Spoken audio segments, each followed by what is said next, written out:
নমস্কার, welcome to our kitchen ১৩ পার্বণ, যেখানে আপনারা দেশি বিদেশি সব রকমের খাবারের নিত্য নতুন রেসিপি পাবেন। চলুন দেখে নিই আজ আমাদের নতুন রেসিপি ধাবা স্টাইলের এগ তড়কা।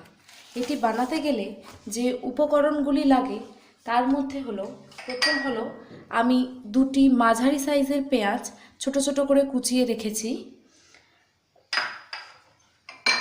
দুটি মাঝারি সাইজের টমেটো ছোট ছোট করে কুচিয়ে রেখেছি, ধনেপাতা কুচিয়ে রেখেছি, কাঁচা লঙ্কা আমি 4টে মতন কাঁচা লঙ্কা কুচিয়ে রেখেছি। আপনারা ঝাল অনুযায়ী পরিমাণ মতন কাঁচা লঙ্কা দেবেন। আচ্ছা, এগ তড়কা বানাতে গেলে ডিমের প্রয়োজন, আমি 2টি ডিম নিয়েছি। আর এটি বানাতে গেলে যে মশলার প্রয়োজন হয় সেটি হলো আমি 1 চামচ আদা বাটা, 1 চামচ রসুন বাটা, হাফ চামচ জিরের গুঁড়ো, হাফ চামচ হলুদ গুঁড়ো, 1 চামচ চিনি নিয়েছি। স্বাদ অনুযায়ী নুন চিনিটা আপনারা দিতে পারেন।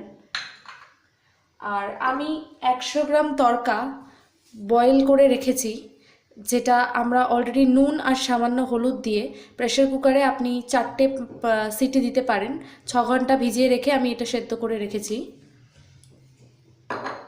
আর তার সাথে নিয়েছি আপনার রিফাইন তেল তরকাটি বানানোর জন্য। আর তাছাড়া যেটা লাগবে সেটা হলো আমাদের একটা তরকায় ফ্লেভার আনার জন্যে কাসুরি মেথি আর তড়কা মশলা। আমরা আজকের আমাদের নতুন রেসিপি ধাবা স্টাইলে এগ তড়কা। ওভেনটা জ্বালিয়ে একটু মিডিয়াম ফ্লেমে দিয়ে ওভেনটাকে একটু হিট করে নেবেন। হিট করার পরে প্রথমে আমাদের ডিমের ভুজিয়াটি বানিয়ে নিতে হবে। তো সেক্ষেত্রে আমরা আমাদের কড়াইতে 2 চামচ মতন তেল দিলাম। দেখুন তেলটা গরম হয়ে আসছে, একটু গায়ে মাখিয়ে নিয়ে আমরা এটার মধ্যে সামান্য নুন, ভুজিয়াটা বানানোর জন্য আমরা সামান্য একটু নুন দিয়ে নিলাম। দিয়ে দেখুন এই যে 2টো ডিম আমি ফাটিয়ে রেখেছি, এটাকে একটু হালকা করে জিনিসটা একটু ফাটিয়ে নেবেন বাটির মধ্যে, যাতে মিশ্রণটি মিলে যায়।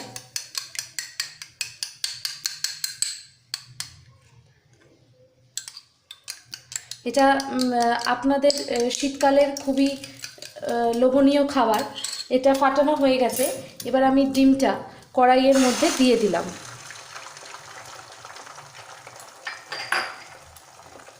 একটু ফ্লেমটা বাড়িয়ে দেবেন যাতে ডিমটা ভাজতে সুবিধা হয়। এবারে আপনারা কড়াইতে এরকমভাবে জিনিসটা একটু নেড়ে নেবেন।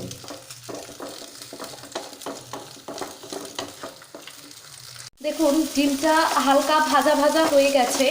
ডিমটাকে খুব বেশি ক্রাম্বেলও করার দরকার নেই এবং খুব বেশি ভাজারও দরকার নেই, একটু মোটামুটি ভাজতে হয়। যেহেতু আমরা তরকার ডালের ভেতরে দিয়ে ফোটাবো, সেহেতু খুব বেশি ভাজারও দরকার নেই, আবার খুব বেশি কোচানোরও জিনিসটাকে দরকার নেই। এরকম করে ভেজে নেওয়ার পরে এটি আমরা একটা পাত্রের মধ্যে ঢেলে রাখবো। দেখতে পাচ্ছেন ডিমটি ভাজা হয়ে গেছে। 2টো ডিমের আমি ভুজিয়া করে নিয়েছি। করে নিয়ে আমি একটি বোলের ভেতরে এটি রেখে দিলাম। এবার আমি আমার কড়াইতে আমি 4 টেবিল স্পুন মতন অয়েল দিলাম। 4 টেবিল স্পুন মতন অয়েল দিলাম। অয়েলটা আপনি মিডিয়াম ফ্লেমে রাখবেন আপনারা, যাতে তেলটি খুব সহজে গরম হয়ে যায়।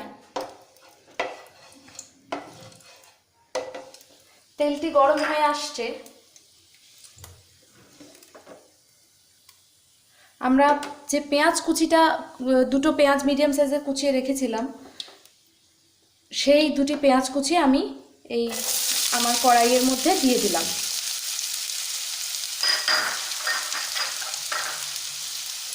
এটাকে আস্তে আস্তে একটু নাড়তে থাকবেন। পুরো ভাজা ভাজা হবে না, এটা একটু আধ ভাজা ভাজা হবে, কারণ তরকাতে আপনারা সবাই জানেন ধাবা স্টাইলের তরকা বলুন বা বাড়িতে করা তরকার মধ্যে তো পেঁয়াজটা একটু যদি মুখে লাগে তাহলে জিনিসটি খেতে একটু বেশি ভালো লাগে। সেক্ষেত্রে পেঁয়াজটাকে আমরা পুরো ভাজা ভাজা করব না, একটু আধ ভাজা ভাজা করব। আপনারা দেখতে পাচ্ছেন পেঁয়াজটি একটু বাদামি বাদামি মতন ভাজা ভাজা হয়ে গেছে, বাদামি রং ধারণ করেছে। এবার আমার কোচানো যে টমেটোটি রাখা ছিল সেই টমেটোটি আমি এর মধ্যে দিয়ে দিলাম। এবার টমেটো দিয়ে আপনারা 1 মিনিট মতন একটু জাস্ট নেড়ে চেড়ে নেবেন, যাতে টমেটোটা একটু গলা গলা হয়ে যায়।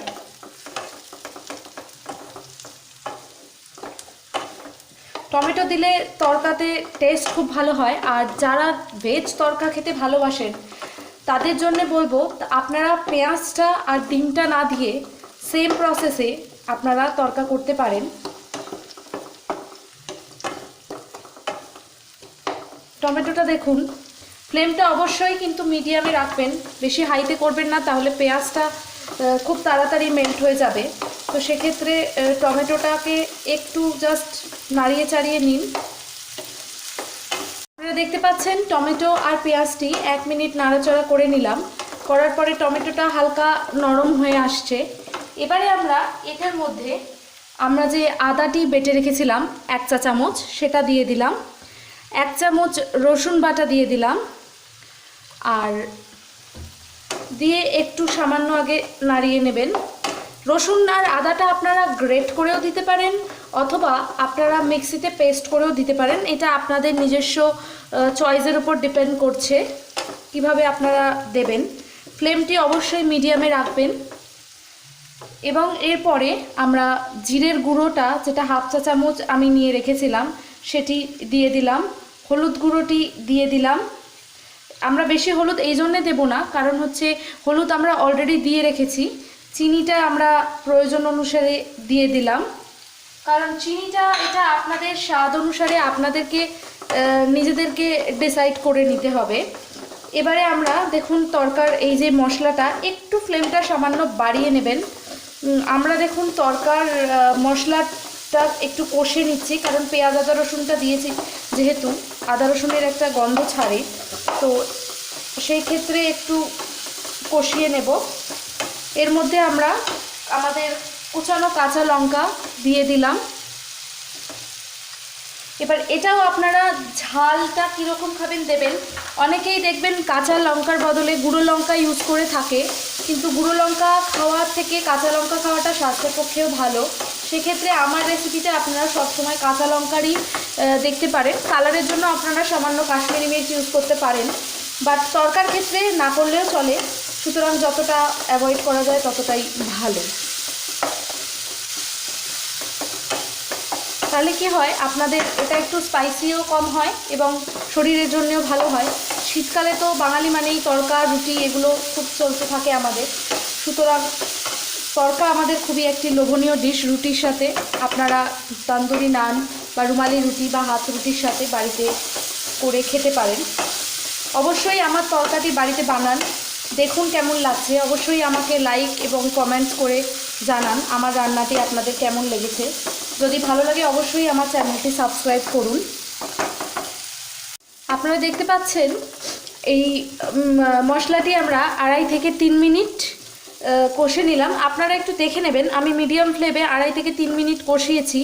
আপনারা একটু দেখে নেবেন যেন অবশ্যই জিনিসটি মানে আদা রসুনের যে স্মেলটি আছে সেটা যেন চলে যায়। এবারে এটার মধ্যে আমি 1 চামচ তড়কা মশলা অ্যাড করছি। এটা আপনারা, আমি সানরাইজের ইউজ করেছি, আপনারা দিতেও পারেন, না দিলে একটু ভালোই হয়। যে কোনো আপনারা যেহেতু ধাবা স্টাইলের সেহেতু দিলে একটু ভালোই হয়। আপনারা যে কোনো কোম্পানির তড়কা মশলা ইউজ করতে পারেন। তড়কা মশলাটা ইউজ করে সামান্য তড়কা মশলা 1 চামচ মতন দিয়ে এটাকে একটু সামান্য নাড়তে থাকবেন। বেশিক্ষণ নাড়তে লাগে না, জাস্ট ওই ধরে রাখুন 1 মিনিট মতন নাড়াচড়া করে আমাদের তড়কা মশলাটা দিয়ে নাড়া হয়ে গেছে। এবারে আমি যে ডালটি সেদ্ধ করে রেখেছিলাম, আমি 100 গ্রাম ডাল প্রেসারে 6 থেকে 7 ঘন্টা ভিজিয়ে রেখে আমি প্রেসারে 5টা সিটি দিয়ে সেদ্ধ করেছি। ডালটা দেখবেন অবশ্যই যেন গলা গলা না হয়ে যায়।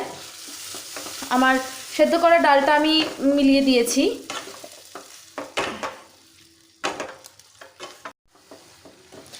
দেখতে পাচ্ছেন আমি তরকাটা মিশ্রণটার সাথে আমাদের যে মশলাটা আমি কষে রেখেছিলাম ওটার সাথে মিলিয়ে দিলাম।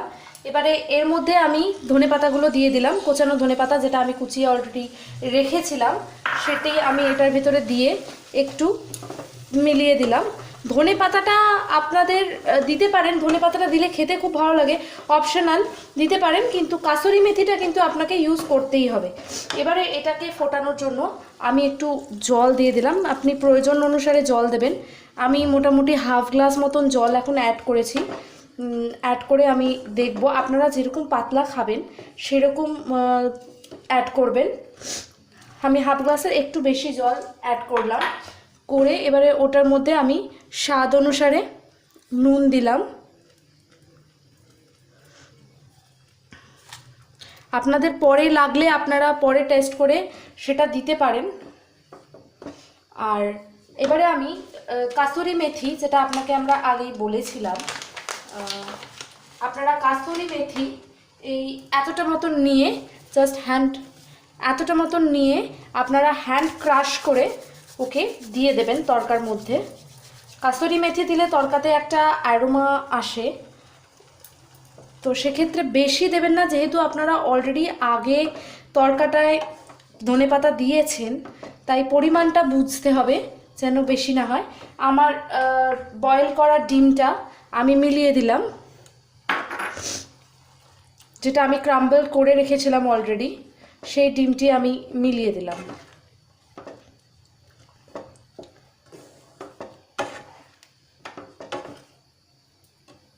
এবারে আমি এই মিশ্রণটিকে কিছুক্ষণের জন্য আমি ঢাকা দিয়ে দেব, 5 মিনিটের জন্য ঢাকা দিয়ে দেব, জাস্ট সেদ্ধ হওয়ার জন্য আমি ঢাকা দিয়ে দিয়েছি।